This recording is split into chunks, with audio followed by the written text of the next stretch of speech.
It's not every holiday season that you get the chance to see Moses and Pharaoh and the story of Exodus in 3D. But director Ridley Scott made sure that this holiday season we were able to do just that. Did anybody here see Exodus, Gods and Kings?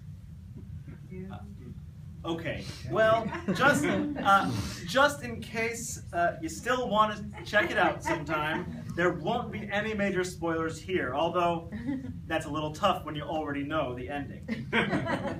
With stories we know so well, what gets interesting turning Torah into major motion pictures, I think, are some choices about how to depict or not to depict the events and the characters in the text.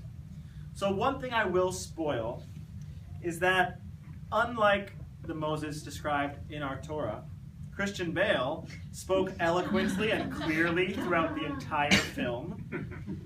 Yet, as you may recall, the Moses in our Torah was slow of speech, or heavy-tongued. He possibly had a stutter, or a speech impediment of some sort. So I left the movie thinking about Moses' speech, and went back to our sources. His speech impediment is first mentioned actually in last week's Torah reading in Shemot, the first in the book of Exodus. Then Moses found himself at a bush that was burning without being consumed. He found himself in direct conversation with the Eternal, and he has some serious doubts about his physical ability to do God's bidding. "Who am I to go to Pharaoh?" he asks God, and he pleads, "Please, Lord, I am not a man of words. Lo ish dvarim anochi. I am heavy of mouth and heavy of tongue. Kvad peh uchvad lashon." As an aside, there's something quite ironic, providential, about the man who's saying, "Lo ish dvarim, I'm not a man of words," when he'll go on to write the book that's just called Words. You might know it as Deuteronomy, of course. Yet, at that point in the narrative last week, Moses' concern for his heavy speech seems to reflect a genuine physical condition or deficit. In response, God provides his brother Aaron to go with him to the elders of Israel and to Pharaoh. But Pharaoh does not listen, and in fact, he makes the work of the people of Israel, the slaves, even more difficult. So we pick up this week in another conversation between God and Moses. Once again, Moses reveals his self-doubt and his concern about his speech. Yet there's a fascinating change in the way he describes it. He cries to God, "The people have not listened to me. How then will Pharaoh heed me? Ve'ani aral sfatayim." The Hebrew here would literally translate, "I who have uncircumcised lips." Wait a minute. Uncircumcised lips? What on earth does that mean?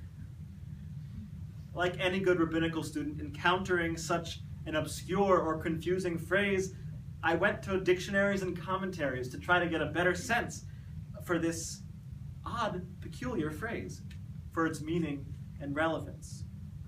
We might understand it as lips that are incapable of speech, inept or clumsy in speech, or even unfit for speech. These understandings would suggest that the two phrases, this week's and last week's, are roughly synonymous to each other. In other places in the Hebrew Bible, we see this word aral, uncircumcised, to describe unreceptive ears that won't listen to God's word, or cold hearts that God's word cannot penetrate. I still wasn't so satisfied with this, though.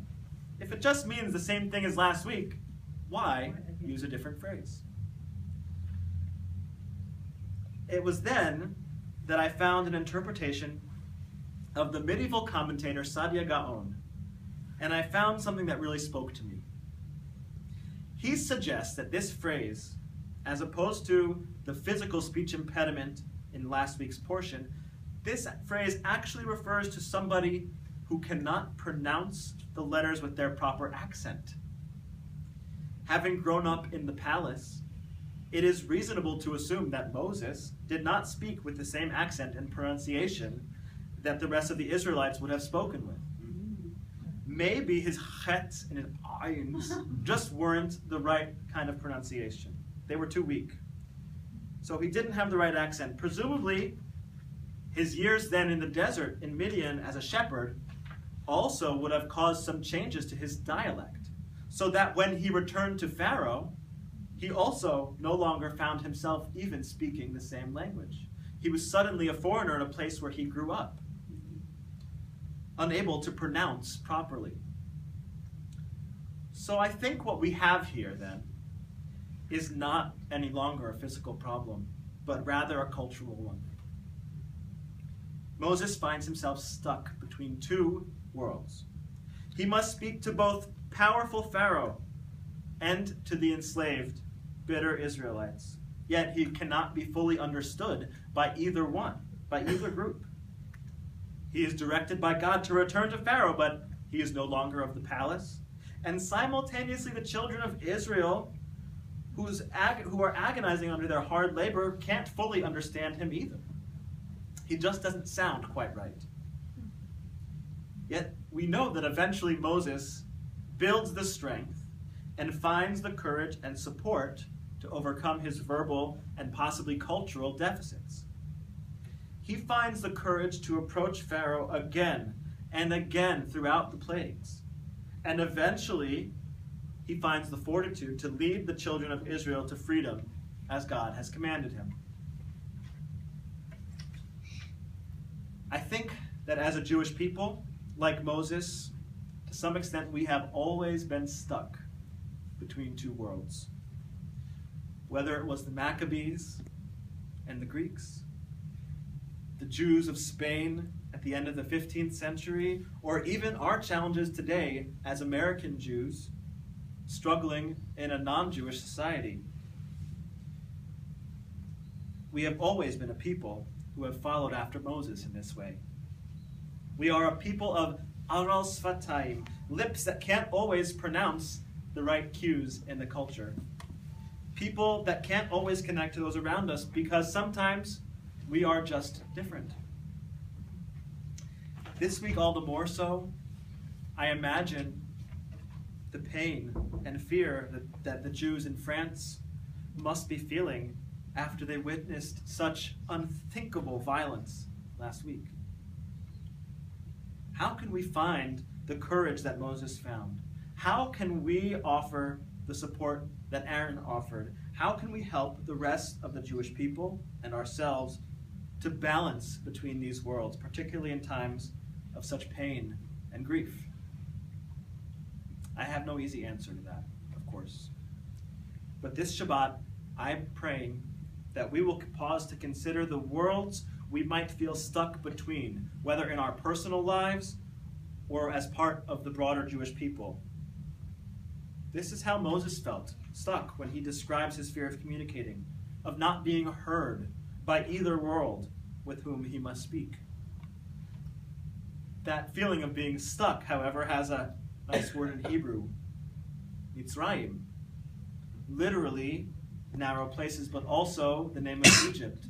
So as Moses finds himself stuck with lips that cannot pronounce, he is also in the place that is narrow, in Mitzrayim, in the place of Egypt itself. Moses struggled between two worlds, two tongues, two words, two cultures. But ultimately, he was able to use that tension, to use his struggle, to lead us out of our narrow places. So tonight I pray that all who are struggling to find this balance might recall Moses' struggle, and that they might use it as he did to help lead them out of their narrow places. Can you hear our song? May this be God's will.